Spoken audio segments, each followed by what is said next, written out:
Now, let's have a look at the design strategies for affordability that were applied by the El Miniawi brothers in the 400 housing units project in Oued Algeria. We should emphasize that this city extension from the 1980s was built to accommodate migrants from the nomadic tribes in the surrounding desert, with no prior income in the city itself.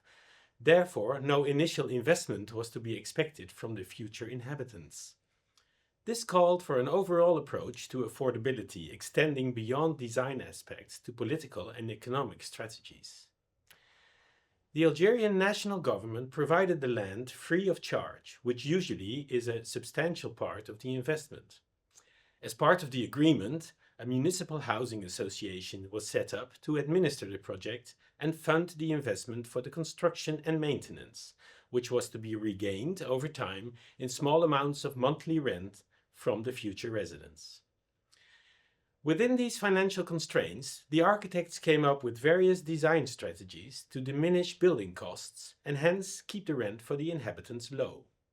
They had studied local socio-cultural traditions and housing patterns, but instead of building ground-bound detached dwellings with outdoor patios like most of the self-built settlements in the desert, they decided to stack and link houses in clusters of 3 stories.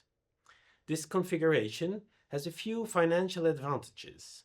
Firstly, it decreases the amount of material needed, as adjacent dwellings now share partition walls, and the floor of one dwelling becomes the ceiling of another, so they need only one roof for 3 dwellings. Secondly, it increases the density of the neighborhood, as more dwellings are built on the same plot of land. This means that less land is needed to house the same amount of people. And even though land was provided by the government here, it also means that new access roads can be shorter, and the same goes for water ducts, electricity cables, and sewage systems.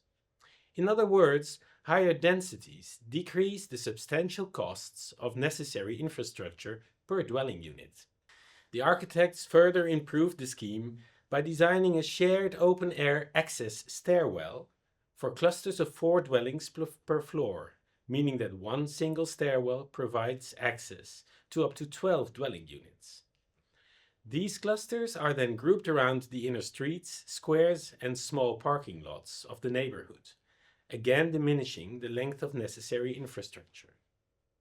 In total, 402 housing units were created on a plot area of 40,000 square meters, or 4 hectares, providing an average density of 100 dwellings per hectare. At the same time, building more stories increases the demands for strong and safe structures, which in turn can lead to more expensive construction techniques. In the 400 housing units project, the architects introduced a skeleton structure of reinforced concrete.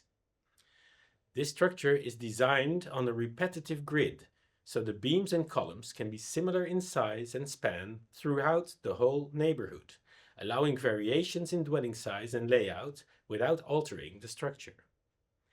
Similarly, the characteristic domes and vaults are equal in size and construction throughout the neighborhood, as are the stairs and the infill with local materials and building techniques to create the spatial divisions of the different housing units. This seriality of building components in the design is a cost saver in more than one way, improving both material efficiency and the use and reuse of building techniques, formwork, and local construction skills. Finally, the architects thought of ways for the inhabitants to create some sort of income so they would be able to afford the rent. First of all, the site lies in close proximity to the existing city center, where residents may have or find a job at walking distance.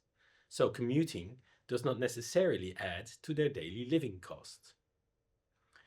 Along the main road cutting through the project and around the smaller neighborhood squares, commercial spaces were included in the design to provide income opportunities for residents who could run a formal shop or service for the community or for the larger city, and for those who generate a part of their daily income from production of services in or around their own home.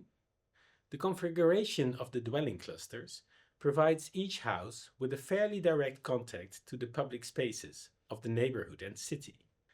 In other words, the connectivity of the spaces and structures throughout the various scales allows for a variation of income opportunities of different types. This economic connectivity also extends to the construction phase, as the incorporation of local building techniques allowed for a labor force consisting entirely of workers from the region. Building the project was in itself a way of stimulating the local economy. How well the neighborhood performed in terms of affordability and income opportunities is perhaps best exemplified by the fact that already in the 1990s, just about a decade after completion of the project, the inhabitants were offered the opportunity to buy their house and become individual owners. Many of them were able to do so, and others followed in the years thereafter. Since then, people have built extensions to their houses, from ground floor garages to added floors on the roofs. Some have sold and moved out, others sublet now to newcomers. What may have gone lost in the process is the maintenance and quality of the shared spaces, which is no longer the responsibility of the Municipal Housing Association. But with the bustling commerce at the main road and the now central location in the ever-growing city of Oued-Souf, it may over time become affordable for the inhabitants to organize that themselves again.